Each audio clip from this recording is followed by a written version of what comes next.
Howdy, folks. John Adamson of Seeking Light. Yes, it is dark. Yes, you are hearing crickets in the background. And anyway, a little explanation. I am sleeping out in a tent out in my yard. We've had these tents set up out here for a few weeks now. And usually it's been the boys and I have slept out here occasionally. But since I'm recovering from COVID, I've been out here to get the fresh air, for one thing, because it is helpful, but also to keep my germs from other people. And I'm going to do this one more night. I'm feeling a lot better. But anyway, so yeah, I'm sleeping out in the tent. It's kind of fun, actually. And it's nice and cool nights, last 2 nights. Last night was kind of chill. I wish I had worn my sweatshirt to bed last night. I was bundled up pretty good, though. Anyway, wanted to talk about this crazy story down in Texas, which you may have heard about, but this woman who is nearing delivery of her baby was pulled over for driving in the HOV lane, and she was by herself, and the police officer was going to issue her a ticket, and well, it did. And she said, no, there is a second person here. My baby, my little girl is with me in my stomach. And the police officer said, no, that's, ma'am, the law is for two people outside the womb. But anyway, it appears from what I've read and what I've heard that this woman is not pro-life.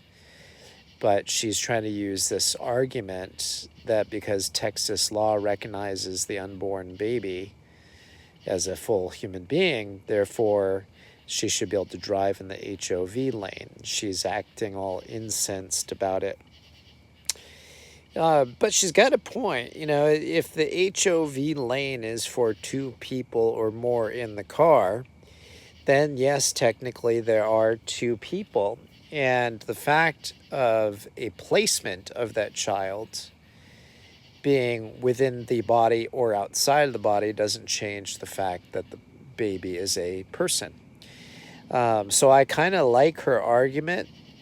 And it's kind of funny, as one commentator pointed out, she's almost making a pro-life, she's making a pro-life argument just to fight her ticket, which I find amusing.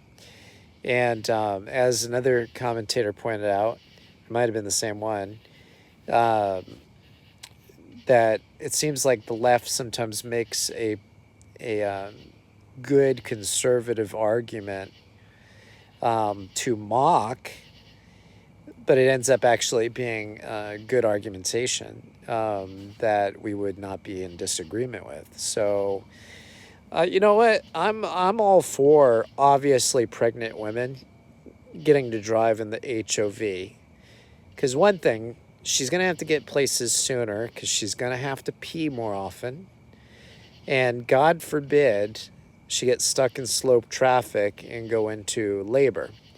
So let her get places. If a woman gets pulled over by herself and she's clearly pregnant, just let her go. Just let her go. Because technically she's right. There are two people there. Anyway, I apologize. I've been kind of reluctant to get going in the morning sufficient to have something to say. But I've been just busy. Give you a little update on what goes on in our household. We're mostly all recovered from COVID. Got a couple lingerers that are still feeling the effects.